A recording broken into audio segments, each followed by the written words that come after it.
My sister forged messages, pretending they were from my late grandmother to take my inherited condo. She even filed a lawsuit to back it up. So I hired a lawyer, proved the text was fake, and took her to court. I never imagined I'd be writing something like this, but here I am 3 months after my grandmother's passing, dealing with a family situation that's spiraling completely out of control. I need perspective and legal advice before this gets even messier than it already is. My grandmother, Patricia Henderson, passed away in September after a brief battle with pneumonia. She was 82 years old and had been living independently in a retirement community in suburban Detroit for the past 5 years. Despite her age, she was sharp as a tack until the very end, managing her own finances, driving herself to appointments, and maintaining an active social life with her retirement community friends. I'm James, 30M, and my sister Rebecca, 28F, and I were Patricia's only grandchildren. Our mother, Patricia's daughter, passed away from cancer when we were teenagers. I was 17 and Rebecca was 15. Our father remarried 2 years later and moved to Florida with his new wife. Since then, our grandmother became even more important to us, essentially filling the role of both parent and grandparent. Throughout our 20s, both Rebecca and I maintained close relationships with Patricia. I lived about 20 minutes from her retirement community and would visit every Sunday for lunch. We'd go through her mail together. I'd help with any technology issues, and we'd watch old movies. Rebecca lived about an hour away in the city where she runs a boutique marketing consultancy. She visited less frequently, usually once a month, but called Patricia several times a week. When Patricia's health began declining last summer, I took on more responsibilities. I drove her to doctor's appointments, coordinated with her medical team, and helped her manage medications. When she was hospitalized in August, I spent every evening there after work. Rebecca visited on weekends when she could, though she often had client commitments that prevented regular visits. Patricia passed away peacefully on September 15th. The funeral was small but beautiful, with many of her retirement community friends attending. Rebecca gave a lovely eulogy about Patricia's influence on our lives, and I read a poem Patricia had loved. For a brief moment, despite our grief, Rebecca and I seemed united in our loss. That unity shattered exactly 1 week later when we met with Patricia's estate attorney, David Brennan, for the reading of the will. Patricia's will, which had been properly executed 3 years prior, with attorney Brennan's assistance, was comprehensive and specific. She had clearly put considerable thought into how she wanted her assets distributed. The major bequests were as follows. To me, James Morrison, her downtown Detroit condominium located at 1847 Washington Boulevard, Unit 14B, including all contents therein to be my sole and separate property. Also, her collection of first edition books, her father's vintage watch collection, and $30,000 in cash from her savings account. To Rebecca Morrison, her complete jewelry collection independently appraised at $45,000, including the 3-carat diamond ring that had belonged to our great-grandmother, her 2019 Lexus ES 350 with approximately 15,000 miles. Her investment portfolio, worth approximately $75,000, and $50,000 in cash from her savings account. The remainder of her estate, including various smaller bank accounts, bonds, and personal effects, was to be divided equally between us. At first, Rebecca seemed satisfied with the distribution. She even commented that Patricia had been more than fair and that the jewelry collection included pieces she'd admired since childhood. We agreed to work together to clean out Patricia's apartment at the retirement community and handle the estate settlement cooperatively. Everything changed 2 weeks later when Rebecca actually saw the downtown condo. The property is a 2-bedroom, 2-bath unit in a restored 1920s building in Detroit's Capitol Park district. Patricia had purchased it 15 years ago for $150,000 when the area was still recovering from the economic downturn. With the recent revitalization of downtown Detroit, comparable units in the building are now selling for $400,000 to $450,000. The condo features original hardwood floors, exposed brick walls, 12-foot ceilings, and enormous windows overlooking the park. Patricia had furnished it beautifully with a mix of vintage and contemporary pieces. Rebecca's first words upon entering were, "This is worth way more than what I got." I tried to explain that Patricia had distributed her assets as she saw fit, that the jewelry and investment portfolio were substantial gifts, but Rebecca had already begun calculating. She pulled up real estate websites on her phone, checking recent sales in the building. Her demeanor shifted from grief-stricken granddaughter to calculating businesswoman in minutes. That's when she brought up the down payment gift. 5 years ago, when I was 25, I purchased my first home, a modest 3-bedroom house in Royal Oak. Patricia had gifted me $20,000 to help with the down payment. This wasn't a secret. She had done similar things for both of us over the years. The previous year, she had given Rebecca $25,000 to help launch her marketing consultancy. These gifts were properly documented, gift tax returns were filed, and everything was completely above board. Now Rebecca argued that because Patricia had already helped me buy a house, the downtown condo must have been intended for both of us to share. Her logic was that Patricia wouldn't have wanted to give me 2 properties while Rebecca got only money and jewelry. I pointed out the obvious flaws in this reasoning. First, the $20,000 gift from 5 years ago was exactly that, a gift completely separate from any inheritance. Second, Patricia's will was explicit about who should receive the condo. The language couldn't have been clearer. To my grandson, James Morrison, I leave my condominium located at 1847 Washington Boulevard, Unit 14B, Detroit, Michigan, including all contents therein to be his sole and separate property. Rebecca's response was to question whether Patricia had been fully aware of the condo's current value when she wrote the will 3 years ago. She suggested that Patricia must have thought the values were more equal and would have wanted to update her will if she'd known about the appreciation. This argument ignores the fact that Patricia was incredibly financially savvy. She had worked as a bookkeeper for 40 years, managed her own investment portfolio, and regularly reviewed her assets with a financial advisor. The idea that she didn't know what her own property was worth is insulting to her memory. Over the next few weeks, Rebecca's position hardened. She began telling family members that I was taking advantage of the situation and being greedy. She twisted the narrative to make it seem like I was somehow stealing from her, conveniently omitting the substantial assets she did receive. The situation escalated when Rebecca demanded a key to the condo. She texted me saying she needed access to evaluate the property and determine fair compensation. When I refused, explaining that the property was mine, according to the will, she accused me of hiding something. Her text read, "If you have nothing to hide, why won't you let me in? I have a right to see what you're getting." Patricia was my grandmother too. I responded that she had already seen the property during our initial visit and that I wasn't comfortable giving her unsupervised access to my inheritance. This led to an increasingly hostile series of messages where she accused me of being selfish, dishonoring Patricia's memory, and destroying our family. Last week, things took a formal turn. I received a letter from Rebecca, not from a lawyer, but typed on a company letterhead, demanding that I either add her name to the deed as a 50% owner or buy out her rightful share for $200,000. She calculated this based on her estimate of the condo being worth $400,000. The letter included several arguments. 1. The $20,000 down payment gift constituted an advance on my inheritance. 2. Patricia had verbally expressed wishes for both grandchildren to have property. 3. The current will didn't reflect Patricia's true intentions due to the unexpected appreciation. 4. As Patricia's caregivers, we both deserved equal compensation. 5. Refusing to share the condo was causing severe emotional distress to Rebecca. That last point particularly stung. While it's true we both cared for Patricia, I had been the one to shoulder the majority of day-to-day responsibilities, especially in her final months. Not for any expectation of reward, but because I loved her and wanted to ensure her comfort. To have that thrown back as a bargaining chip felt deeply wrong. I consulted with David Brennan, the estate attorney, who confirmed what I already knew. Rebecca has no legal claim to the property. The will is valid, properly executed, and unambiguous. He mentioned that Michigan law is quite clear on these matters and that Rebecca's arguments wouldn't hold water in court. However, he also warned that she could still file a lawsuit contesting the will. While she would likely lose the process, could be expensive and time-consuming. He suggested I might want to retain my own attorney separate from the estate representation.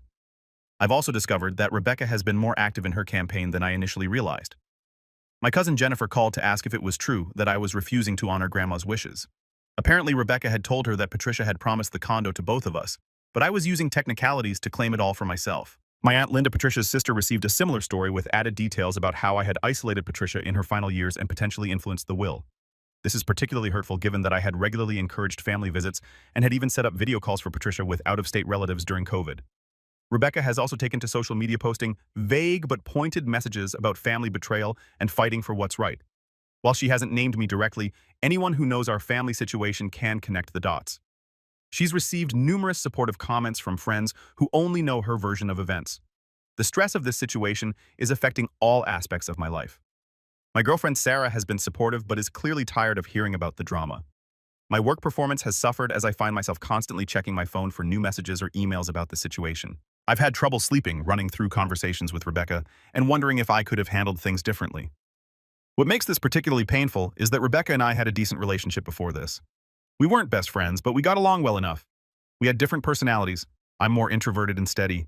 She's more outgoing and ambitious, but we'd always supported each other through major life events. Now I feel like I'm seeing a side of her I never knew existed. I've tried to understand her perspective. Perhaps she's struggling financially more than I knew. Maybe the grief is manifesting as anger, or possibly she genuinely believes she's been wronged. But none of these explanations justify her current behavior or make her demands any more reasonable. Today, I received a text from Rebecca saying she's hired a lawyer and will be pursuing all legal options to ensure fair treatment. She added that this was my last chance to do the right thing before things get really ugly. So here I am, seeking advice from internet strangers because I no longer know what to do. Part of me wants to offer her something, maybe $50,000 just to make this go away, but my friends and Sarah say that would be rewarding bad behavior and potentially opening me up to future demands. Another part of me wants to fight this on principle. Patricia made her wishes clear, and I feel like I'd be dishonoring her memory by not following through with them. Plus, I had plans for the condo. I was going to rent it out for additional income while I continue living in my house. That rental income would help me save for the future and maybe start a family with Sarah in a few years. But then I think about family gatherings, holidays, potential future children who won't know their aunt because of this dispute. Is a condo, no matter how valuable, worth destroying family relationships?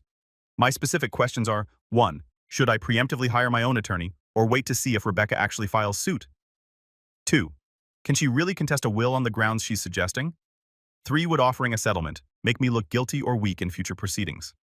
4. Has anyone dealt with similar family inheritance disputes? How did they resolve? 5. Am I being unreasonable in refusing to share something I was specifically given? I know this is long, but I needed to get it all out. Any advice, perspective, or similar experiences would be greatly appreciated. I feel like I'm losing my mind and my family simultaneously. Edit. Located in Michigan. The condo is in Detroit. The will was executed in Oakland County, where Patricia lived. Update 1, 3 weeks later. Sister produced fake text messages from deceased grandmother about condo being jointly intended. I want to thank everyone who responded to my original post. Your advice and perspectives gave me the courage to stand firm and hire my own attorney, which turned out to be the best decision I could have made, given what happened next. For those who didn't see my original post, my grandmother Patricia left me her downtown Detroit condo in her will. My sister Rebecca received other valuable assets, but is claiming the condo should be jointly owned because our grandmother gave me money for a house down payment 5 years ago.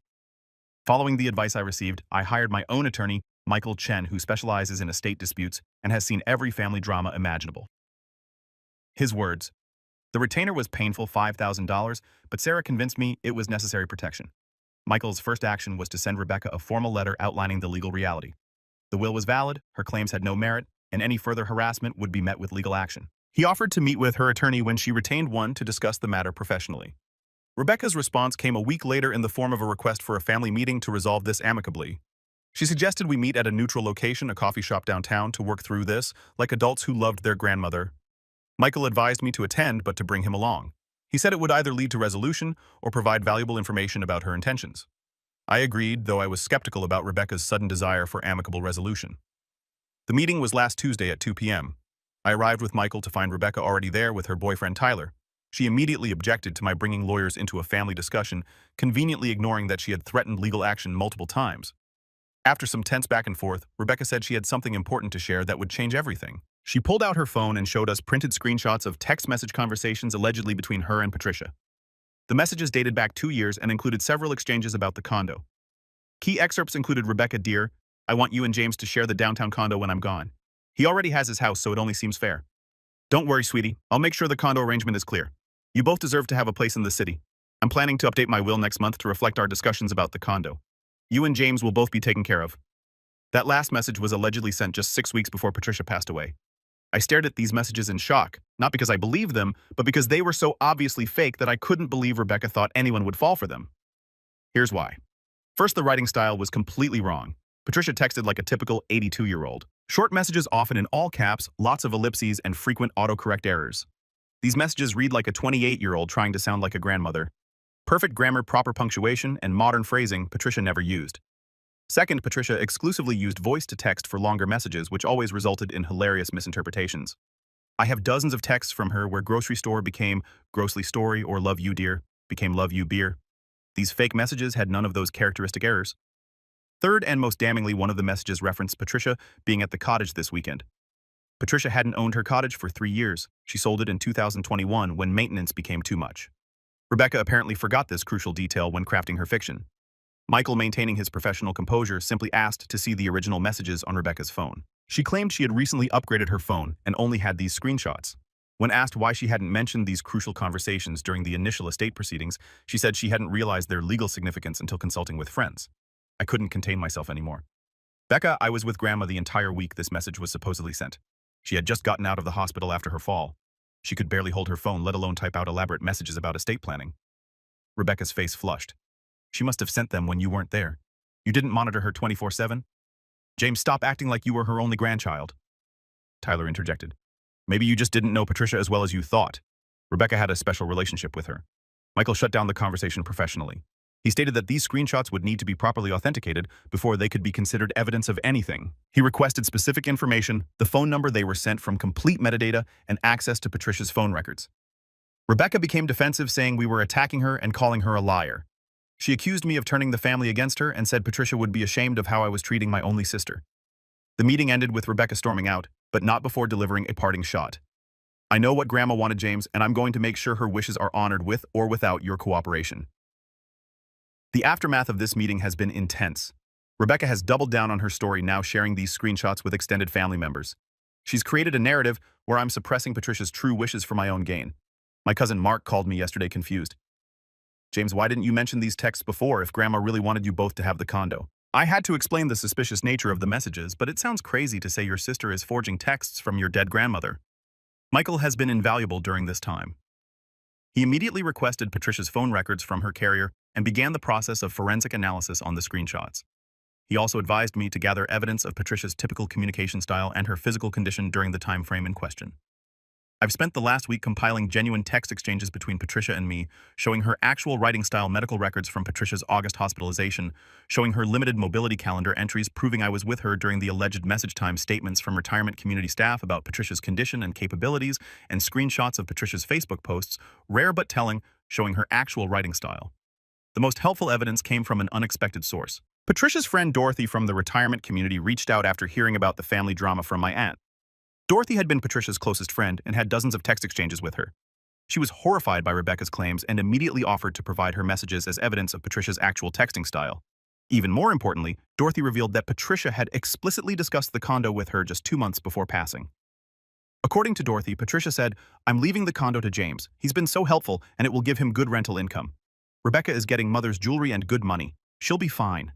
I've also discovered more about Rebecca's financial situation. Her marketing consultancy isn't as successful as she portrays. A mutual acquaintance let slip that Rebecca lost her biggest client 3 months ago and has been struggling to pay her office rent.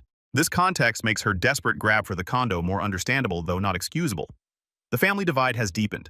Some relatives have chosen sides, others are trying to stay neutral. Thanksgiving is 3 weeks away and I'm already getting calls about keeping the peace and not letting money destroy family. My favorite aunt Linda, Patricia's sister, called me crying. "I don't understand how it came to this. Patricia was so careful with her will to be fair to both of you." I assured her that I was simply trying to honor Patricia's actual wishes, not the fabricated ones Rebecca created. The emotional toll continues to mount. I find myself second-guessing every interaction with Rebecca over the years. Were there signs of this manipulative behavior I missed, or has grief and financial pressure transformed her into someone I don't recognize? Sarah has been my rock through this, but I can see the strain. Last night she asked, "Is there any amount of money that would make this just go away?" I understand her exhaustion, but I can't shake the feeling that giving in to Rebecca's fraud would be betraying Patricia's memory and enabling future manipulation. Michael remains optimistic about our legal position. He says the forensic analysis should be complete within 2 weeks, and he's confident it will confirm the messages are fabricated. He's also preparing a cease and desist letter regarding Rebecca's distribution of false evidence to family members. But I'm realizing this isn't really about legal positions anymore. It's about watching my family implode over money and lies. It's about losing my sister to greed and desperation. It's about spending what should be a time of mourning, instead fighting over assets. I'll update again when the forensic analysis comes back, or if there are any major developments. For now, I'm trying to focus on work, maintain my relationship with Sarah, and remember the grandmother who loved us both even if one of us seems to have forgotten that love in favor of material gain. Thank you again for all the support. Your comments remind me that I'm not crazy for standing up against this manipulation, even when family pressure makes me want to give in just for peace. Update 2. 2 months after original post. Final update. Sister filed lawsuit, moved into my condo, told neighbors she's co-owner. It's been a nightmare. I genuinely cannot believe I'm writing this update.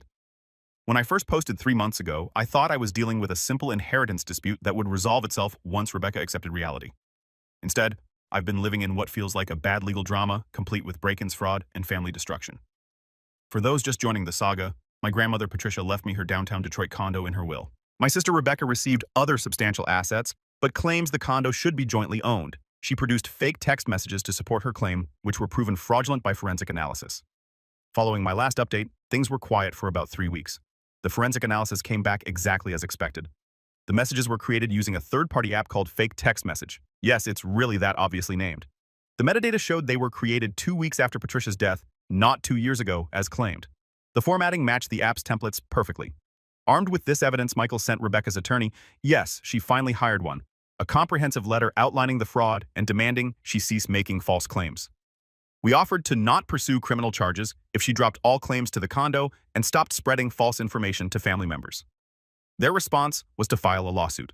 2 weeks ago, I was served at work, which was professionally embarrassing. Rebecca's lawsuit claims 1 constructive trust based on Patricia's verbal promises, 2 unjust enrichment due to the previous $20,000 down payment gift, 3 undue influence over Patricia in her final years, 4 breach of fiduciary duty as co-caregiver, 5 intentional infliction of emotional distress.